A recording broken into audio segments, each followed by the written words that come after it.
Assalamualaikum warahmatullahi wabarakatuh. Alhamdulillahilladzi arsala rasulahu bil huda wa dinil haq liyudhhirahu 'ala dini kullihi walau karihal musyrikun. Asyhadu an la ilaha illallah wahdahu la syarika lah wa asyhadu anna Muhammadan 'abduhu wa rasuluhu la nabiyya ba'da. Allahumma salli ala Muhammad wa ala ali Muhammad kama sallaita ala Ibrahim wa ala ali Ibrahim innaka Hamidum Majid. Bapak-bapak, ibu-ibu dan saudara sekalian yang dimuliakan oleh Allah Subhanahu wa taala. Kembali Allah Subhanahu wa taala mengumpulkan kita di tempat ini dalam keadaan sehat walafiat. Hendaknya kita senantiasa bisa mensyukurinya sehingga Allah Subhanahu wa taala tambahkan nikmat-nikmatnya kepada kita sekalian. Bapak, ibu-ibu dan saudara sekalian yang dimuliakan Allah Subhanahu wa taala, kita sekarang masuk pada pembahasan yang keempat, yaitu dakwah jahriyah atau al-jahru bid-dakwah. Dakwah terang-terangan.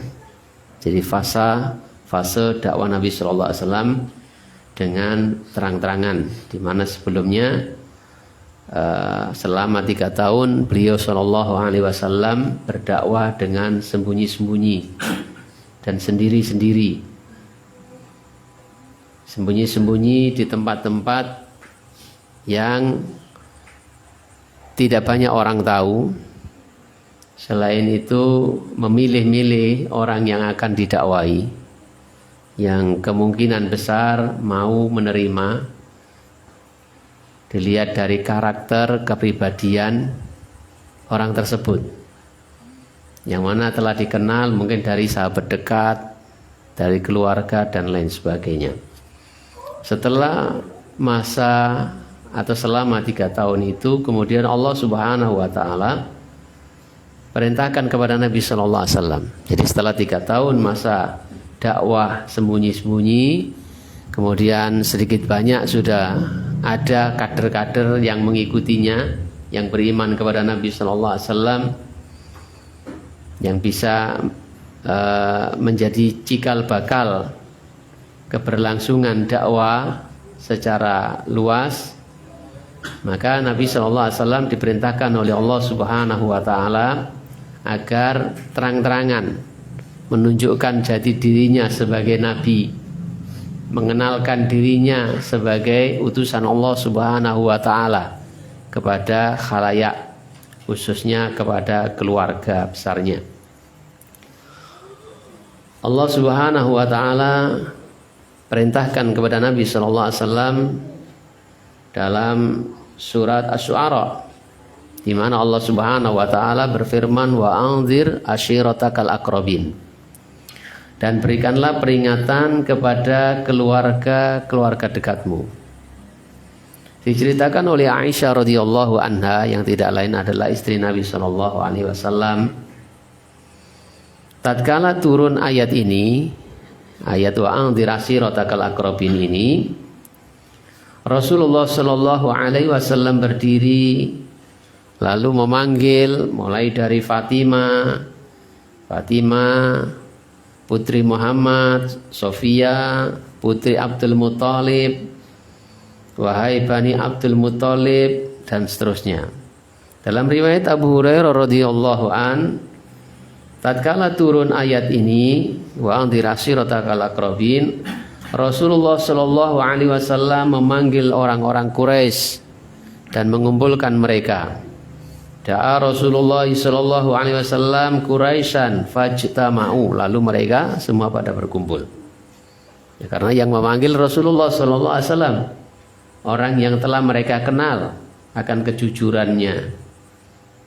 Ya. Ketika Rasulullah sallallahu alaihi wasallam memanggil mereka, maka mereka segera berkumpul. Baik secara umum, banyak gerombolan ataupun sendiri-sendiri.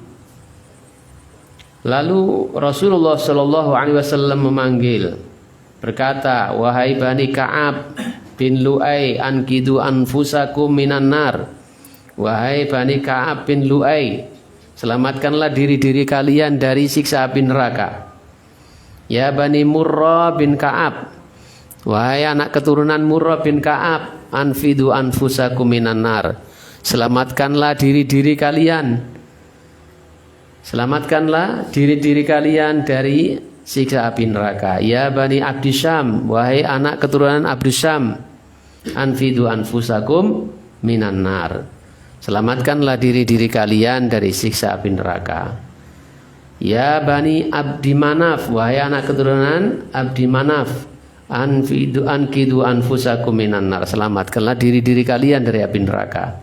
Ya Bani Hashim, wahai anak keturunan Hashim, ankidu anfusakum minan nar. Selamatkanlah diri-diri kalian dari siksa api neraka.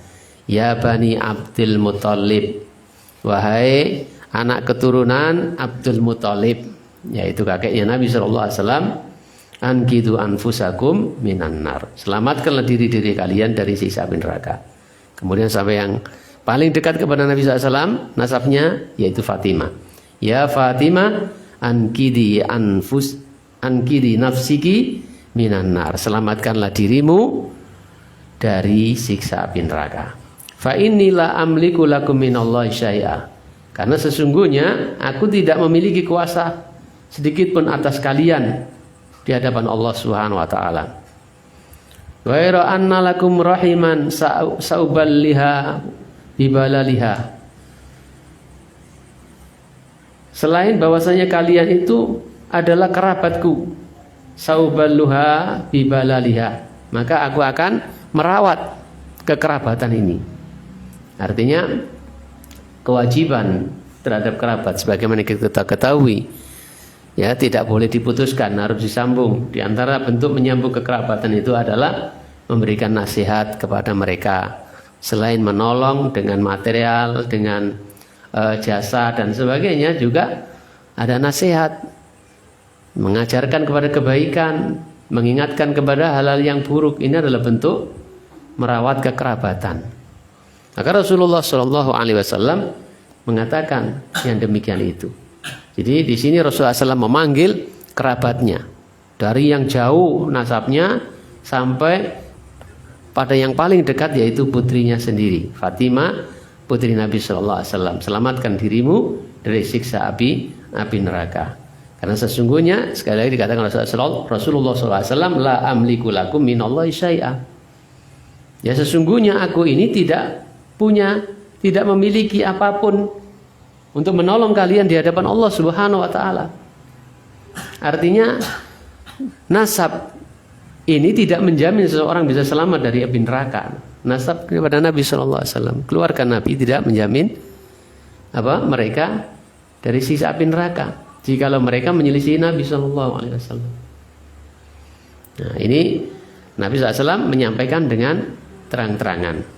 Dalam riwayat yang lain seperti diriwayatkan oleh Abi bin Abi Thalib, Rasulullah SAW mengumpulkan anak keturunan Abdul Muthalib. Jadi yang pertama-tama disampaikan dari keluarganya sendiri dulu, sebagaimana perintah wa anzir ashiratakal aqrabin. Berikanlah peringatan ya kepada keluarga dekatmu. Maka keluarga dekat ini dikumpulkan. Maka Rasulullah SAW juga mengumpulkan anak keturunan Abdul Muthalib, yaitu paman-paman Nabi SAW dan anak-anak mereka. Di sana Rasulullah SAW mengundang anak keturunan Abdul Muthalib ini, paman-paman dan anak-anaknya, keluarga mereka. Kemudian disuguhi jamuan, sembelihkan kambing, dimasakkan jamuan, dan mereka makan dengan begitu lahapnya, seakan-akan belum pernah mendapati makan seperti itu. Rasulullah SAW suguhkan minuman, mereka minum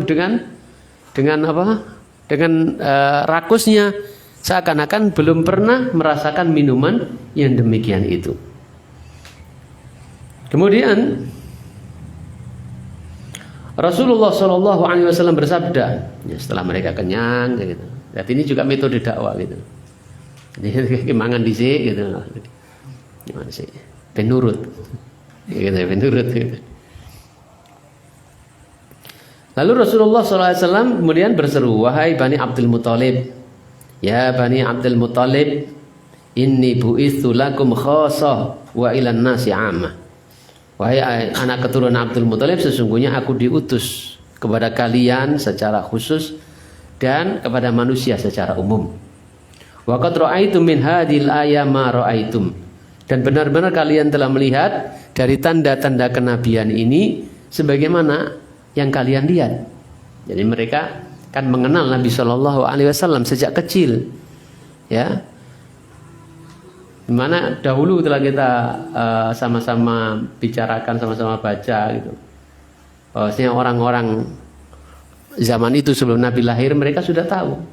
Orang Nasrani tahu, orang kafir Quraisy tahu, baik dari pemberitaan orang-orang Nasrani atau Yahudi, ataupun dari para dukun-dukun yang dapat kabar dari setan gitu.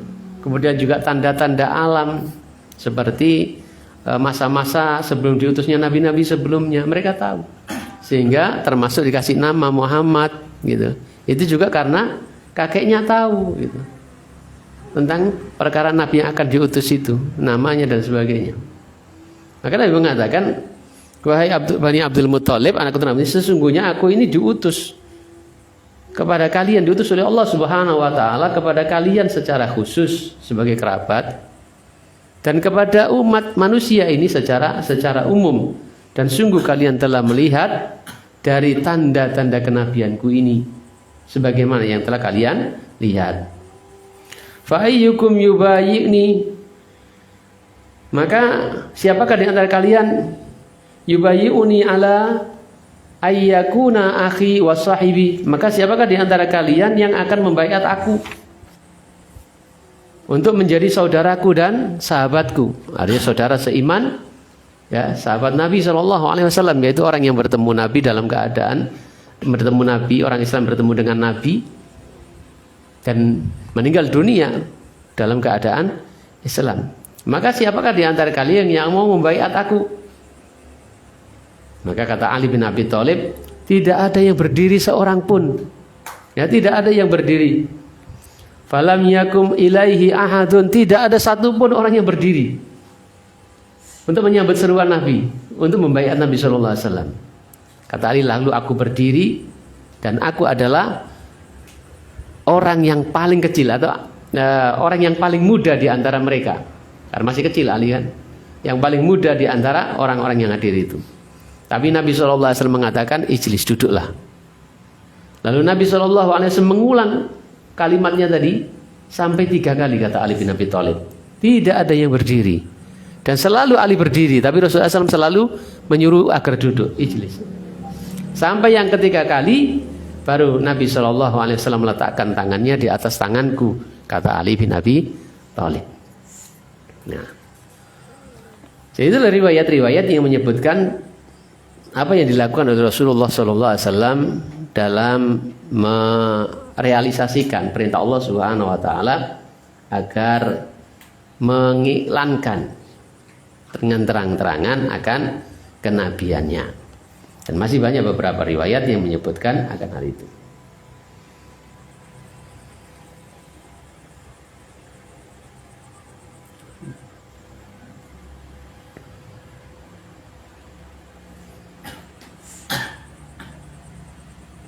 Ada beberapa riwayat di sini disebutkan. Kemudian diantaranya juga dari Ibnu Abbas ini, tadi dari Ali bin Abi Thalib, dari Abbas pamannya, di mana Ibnu Abbas juga menceritakan setelah turunnya ayat wa anzir ashiratakal aqrabin, Nabi SAW keluar dan naik ke Bukit Sofa.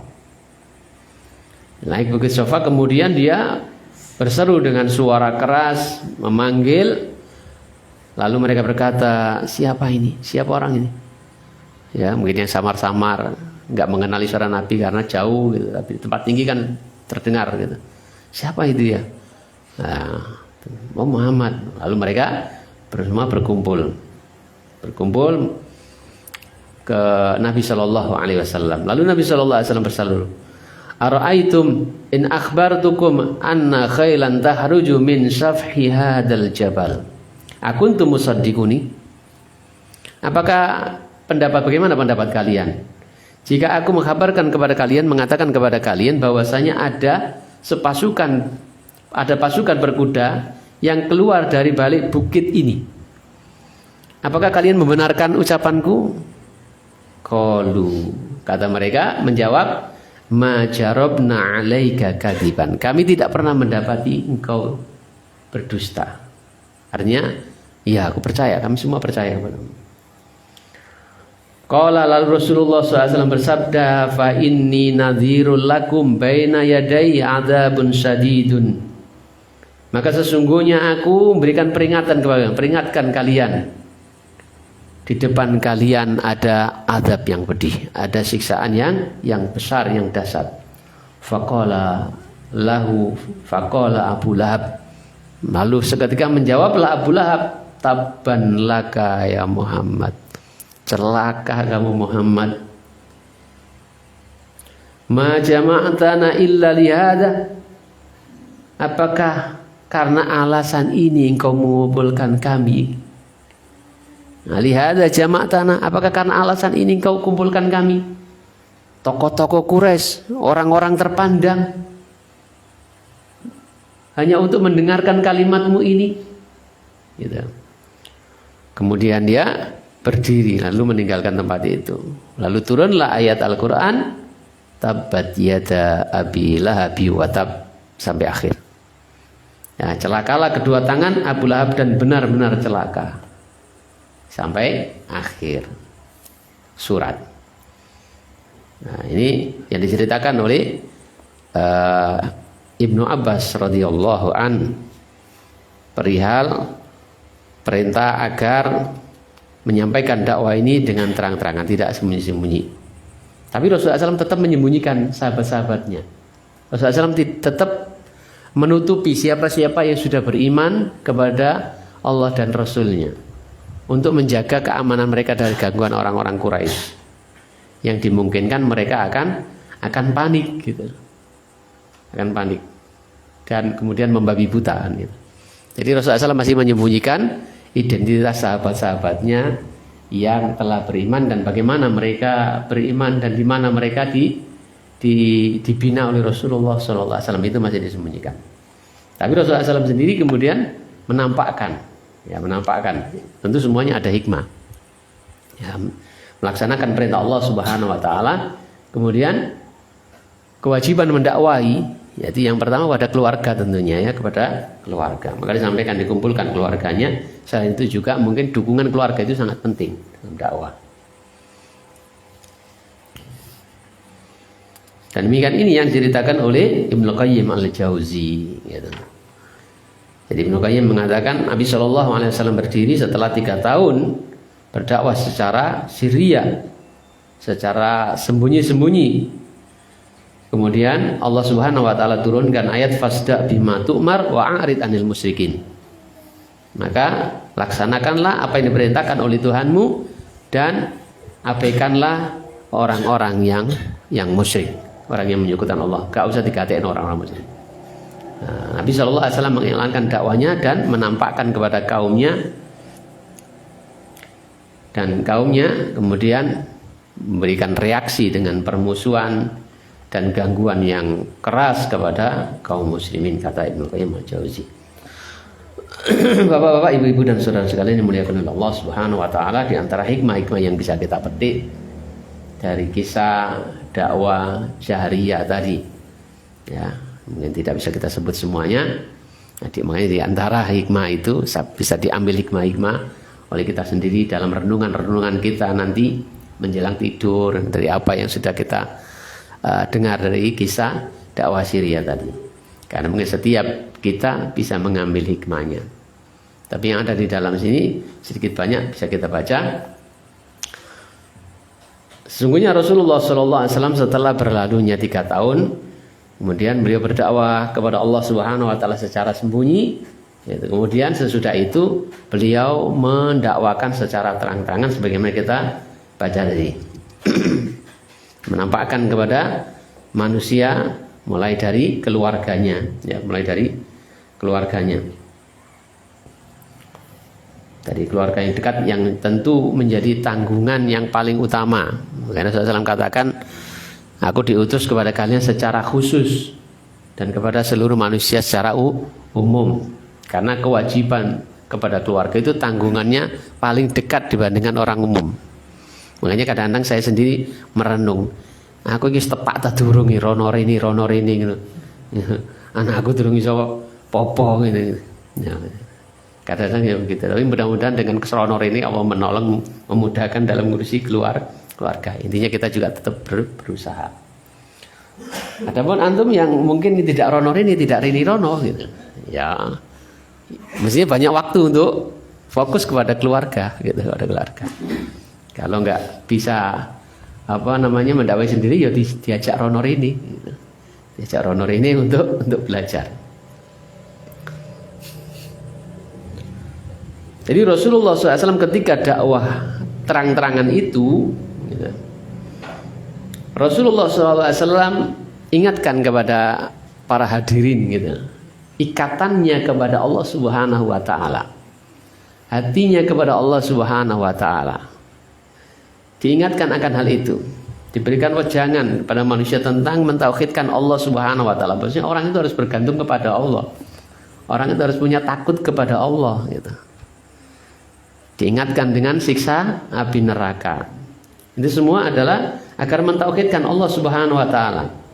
Memberikan tauji, wejangan kepada manusia akan mentauhidkan Allah, memandirikan dalam beribadah kepada Allah Subhanahu Wa Taala. Dan ini adalah perkara yang penting, perkara yang penting, yaitu perkara akidah yang Rasulullah SAW disuruh mengiklankan bahwa seseorang itu harus beribadah kepada Allah Subhanahu Wa Taala, tidak boleh beribadah kepada selainnya, tidak boleh tunduk kecuali hanya kepada Allah Subhanahu Wa Taala satu-satunya dan tidak boleh disekutukan. Kita mengambil ini dari firman Allah Subhanahu Wa Taala, yaitu kum fa'anzir, ya, bangunlah dan berikanlah peringatan. Peringatan yang utama adalah tentang tauhid sebagai tujuan Allah Subhanahu Wa Taala menciptakan kita. Dan juga wa anzir ashiratakal aqrabin, berikanlah peringatan kepada keluarga dekatmu atau fasda bima tu'mar wa a'ridanil musyrikin. Ya, laksanakanlah apa yang diperintahkan oleh Tuhanmu. Apa yang diperintahkan? Yang utama yang diperintahkan adalah mentauhidkan Allah Subhanahu Wa Taala, mengisahkan Allah dan tidak menyekutukannya. Ini yang diperintahkan utama, yang diperintahkan Allah. Yang pertama yang diperintahkan oleh Allah Subhanahu Wa Taala, yang merupakan dakwah para nabi dan rasul hingga Nabi Muhammad Sallallahu Alaihi Wasallam. Maka Rasulullah Sallallahu Alaihi Wasallam ingatkan tentang adanya azab yang berdiri. Ingatkan akan adanya azab yang setelah dipanggil secara umum kemudian sampai dekat kepada Fatimah. Karena sesungguhnya Rasulullah SAW tidak bisa memberikan pertolongan, walaupun sedara, walaupun keluarga. Rasulullah SAW tidak bisa, kecuali dirinya sendiri yang harus berusaha. Bapak, ibu-ibu dan saudara sekalian muliakan oleh Allah Subhanahu Wa Taala. Maka semua ayat tersebut menjelaskan tentang pentingnya dakwah tauhid ini, yang merupakan tujuan dari diciptakannya kita semua manusia oleh Allah Subhanahu Wa Taala, dan juga seruan dari para rasul yang diutus oleh Allah Subhanahu Wa Taala. Dan itu diperjelas oleh Allah Subhanahu Wa Taala dalam Al-Quran. Wa ma arsalna min qablika min rasulin illa nuhi ilaihi annahu la ilaha illa ana fa'buduni. Dan tidaklah kami utus sebelum engkau Muhammad seorang rasul kecuali kami wahyukan kepadanya bahwasanya tidak ada sesembahan yang hak disembah kecuali aku, maka sembahlah aku. Maka ini sekali lagi adalah poin penting dalam dakwah. Yang pertama dan utama yang harus didakwahkan, tidaklah dinamakan sebuah dakwah kalau tidak ada perintah untuk mentauhidkan Allah Subhanahu Wa Taala dan meninggalkan kesyirikan. Nggak ada, wah jangan modal cengenges. Gitu. Jadi ini yang utama. Dan kita juga pendengarnya nggak usah bosen. Ya tidak usah bosen. Saidi kok tauhid, Saidi kok syirik kok Saidi. Nah, nggak usah bosen. Kan Rasulullah SAW juga selalu mengingatkan akan hal itu. Sampai ketika Rasulullah SAW sakit menjelang ajalnya, apa yang dikatakan Rasulullah? Sambil berbaring, ya ditutupi mukanya, kemudian bangun. Beliau katakan, la'anallahu al-yahuda wan nasara ittakhadhu qubur anbiya'ihim masajid. Ya Allah melaknat orang-orang Yahudi dan Nasrani yang menjadikan kuburan-kuburan nabi-nabi mereka sebagai tempat ibadah, sebagai masjid. Ini agar umat tidak terjatuh kepada kesyirikan, karena tidaklah fitnah yang paling besar sejak zaman dahulu hingga kini, ya, yang gampang menjerumuskan kepada kesyirikan kecuali masalah kuburan ini. Ya, masalah orang mati. Orang ketika hidupnya kepada orang tuanya tidak banyak dihormati orang tuanya. Orang patek diajeni, tapi ketika meninggal dunia, masya Allah, ya, ketika orang tuanya masih hidup, tidak pernah dikunjungi, tidak pernah ditanya-tanya, tidak pernah digawe no omahe didandani sing apik, tapi ketika meninggal dunia, angger Jumat dikunjungi, gawakno kembang, ditakoki piye mak kabarmu, dongakno aku piamen, dan sebagainya. Ya, nek makne bapake kurang mantep, makne bapake wong liya, sampai jauh. Jadi kita jangan bosan ketika mendengarkan seruan untuk mentauhidkan Allah dan juga memperingatkan dari kesyirikan. Karena hal pertama yang mudah, ya, yang paling mudah memasukkan seseorang ke dalam surga adalah masalah tauhid. Sebagaimana perkara yang paling gampang, paling mudah memasukkan seseorang ke dalam syirik, ke dalam neraka adalah kesyirikan. Bagaimana tidak seorang melakukan satu kesyirikan yang besar bisa menghapuskan amal-amal kebaikan yang pernah dilakukan. Ya, seorang terjatuh kepada kesyirikan yang besar bisa menghanguskan pahala amal-amal ibadah yang telah dilakukan. Sebagaimana yang Allah Subhanahu wa taala firmankan dalam Al-Qur'an. Jika kamu Muhammad melakukan satu kesyirikan, la yahbatonna amaluka. Ya, la in asyrakta la yahbatonna amaluka wa la takunanna minal khosirin. Jika kamu Muhammad terjatuh dalam kesyirikan, melakukan bentuk perbuatan menyekutukan Allah Subhanahu wa taala. Ya, ayat itu kan turun kepada Muhammad. Ya, la in asyrakta. Bagaimana ibadah Nabi Muhammad SAW yang luar biasa itu? Allah katakan la in asyrakta la yahbatonna amaluka. Sungguh amalmu akan hilang semua. Dan kamu menjadi orang yang rugi. Ya. Gitu. Nah, karena kalau seseorang itu melakukan suatu kesyirikan besar, hapus semua. Dia dapat dosa besar yang terancam tidak diampuni oleh Allah Subhanahu wa taala. Yang bisa menjadikan dia kekal di neraka dan sebagainya. Nah, ini. Jadi kita berkali-kali kita sampaikan, kita jangan bosan membaca kitab tauhid gitu. Jangan bosan kita menyampaikan, peringatkan ya kepada keluarga kita khususnya, kepada teman-teman, pentingnya tauhid, bahayanya syirik gitu. Man Allah yusyriku bi syai'an dakhalan nar. Barang siapa yang kelak bertemu dengan Allah Subhanahu wa taala di hari kiamat, dia melakukan kesyirikan, membawa dosa syirik, kata Allah, dakhalan nar, dia masuk neraka. Naudzubillah min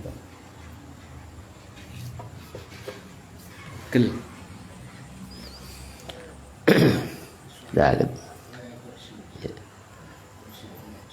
Nah, jadi ini perkara yang penting yang bisa kita dapatkan dari dakwah Rasulullah SAW dan juga para nabi-nabi yang lain yang Allah sebutkan.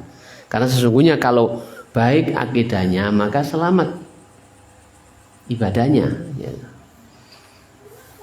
Selamat amalnya. Tapi kalau tauhidnya nggak benar gitu, akidahnya nggak benar, maka amal-amalnya seperti debu yang berterbangan. Wa qadimna ila ma'amilu min amalin faja'alnahu haba'am mansura. Kata Allah, dan kami hadapkan di hadapan orang-orang yang beramal itu apa yang mereka kerjakan dari amal-amal yang mereka lakukan itu. Lalu kami jadikan amal-amal tersebut seperti debu yang berterbangan.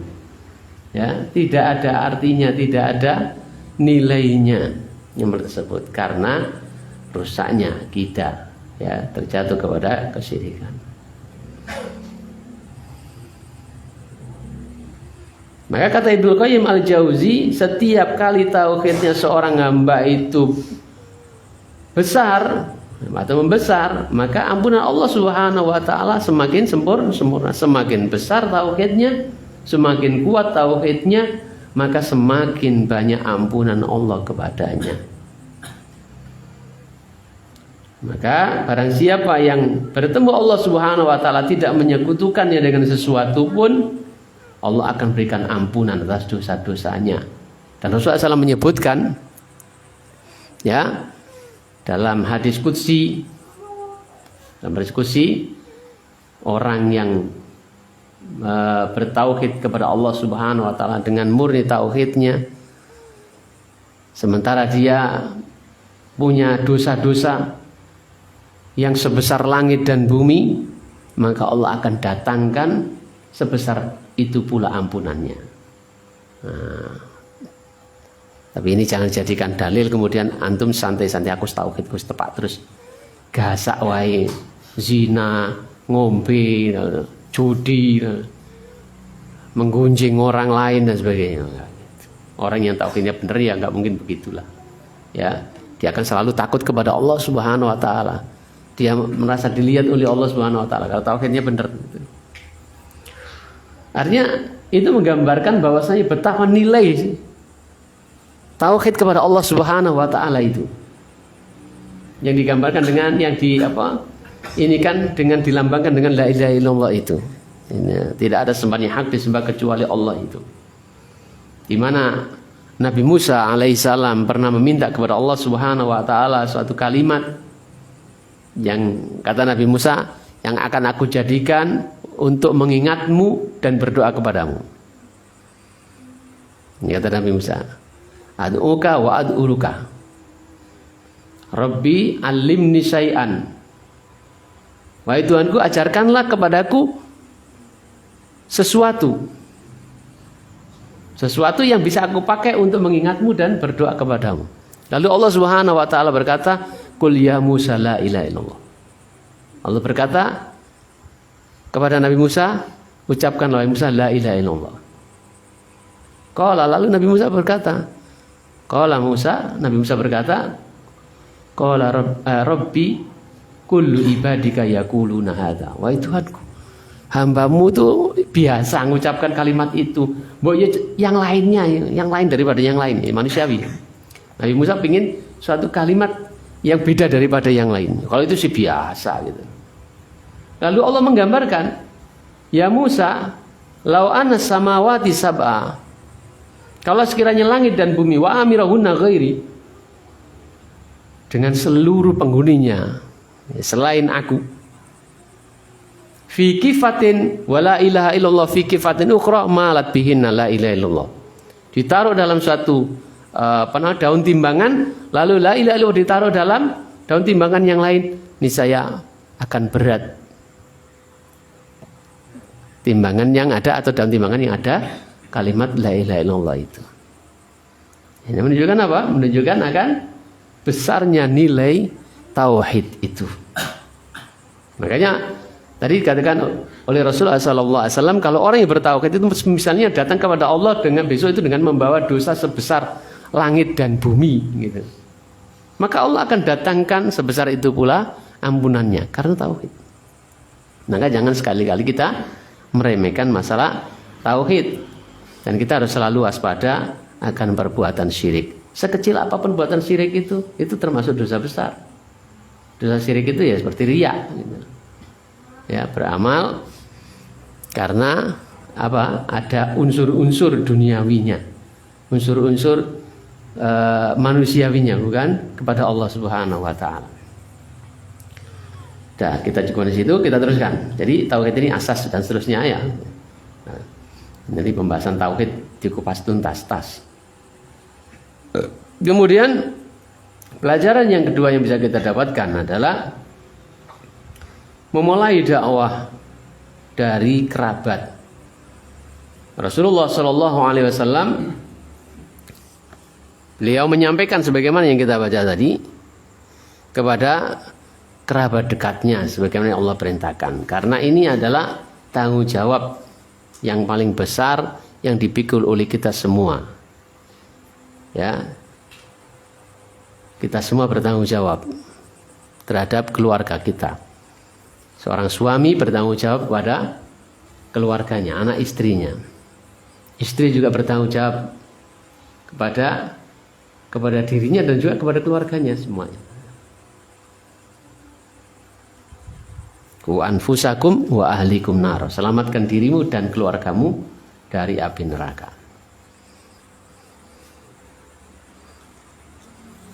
Kullukum ra'in wa kullukum mas'ulun an ra'iyati. Setiap kalian adalah pemimpin dan setiap kalian akan dimintai pertanggungjawaban akan kepemimpinannya. Seorang suami pemimpin rumah tangganya, istri juga memimpin rumah tangganya, anak juga memimpin dan seterusnya. Guru memimpin murid-murid dan seterusnya dan seterusnya. Sebab kita termasuk diri kita dan memimpin diri kita. Jadi Rasulullah SAW beliau mengumpulkan keluarganya dekatnya lebih dahulu sebelum menyampaikan ke orang lain. Ini mendahulukan yang urgen sebelum yang gak patut urgen. Yang utama dulu, yang paling utama baru yang utama baru terus. Gitu. Jadi tahapan-tahapannya seperti ini.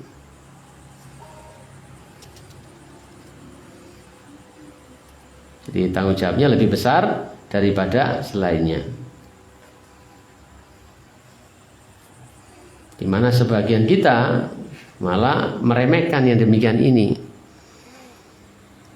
Kita bisa berdakwah ke sana kemari, tapi kemudian anak-anak kita dan istri-istri kita gak begitu terurus. Itu makanya kemarin ketika ada penutupan kajian, mungkin hikmahnya begitu ya, tapi kakek metu gitu. Nah, gitu barangkali begitu gitu. Gitu. Makanya kemarin sempat kita ajak teman-teman untuk menjadikan rumah-rumahnya sebagai Baitul Quran. Artinya semuanya mulai, kita ambil hikmahnya, mulai menghidupkan dan meningkatkan kualitas keluarganya, menjadikan rumah-rumahnya sebagai rumah Al-Quran, mengajak anak-anaknya, istrinya untuk ya walaupun membaca Al-Quran, mengajak tetangga-tetangganya atau anak-anaknya untuk belajar Al-Quran. Dan kita semua insya Allah bisa membaca Al-Quran gitu. Makanya ya menjadikan rumahnya itu rumah kajian, rumah ilmu, rumah yang dekat dengan keimanan gitu. Nggak tahu teman-teman ini belum mulai ternyata. Ya, kita sibuk sana kemari kan. Tapi ya nyatanya yo si ono ae liyo bahasa Aceh nawani dan sebagainya, nawani langgari.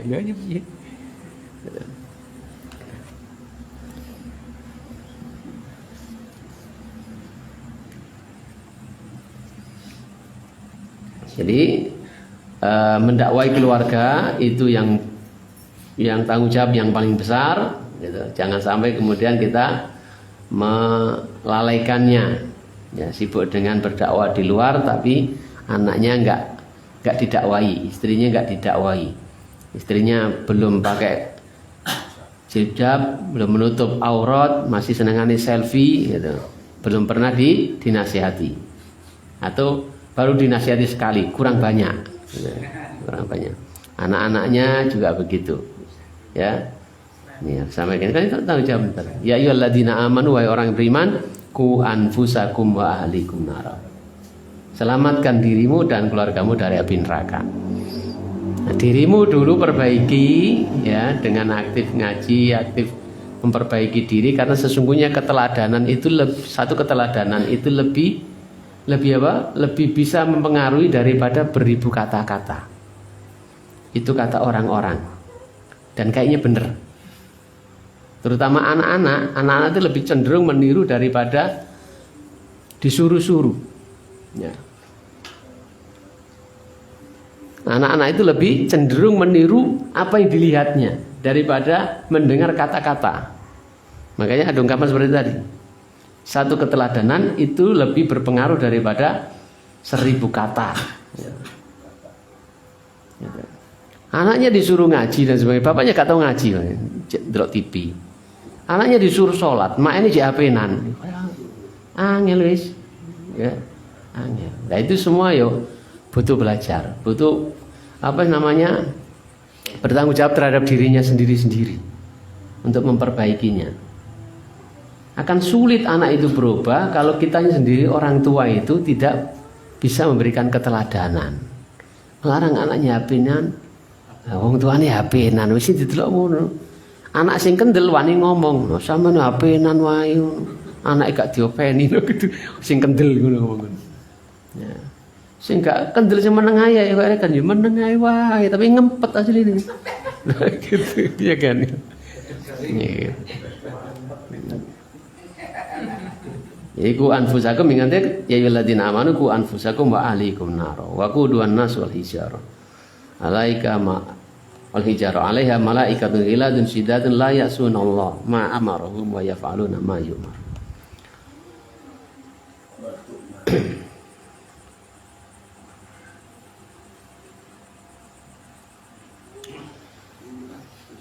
Uang kayak ini.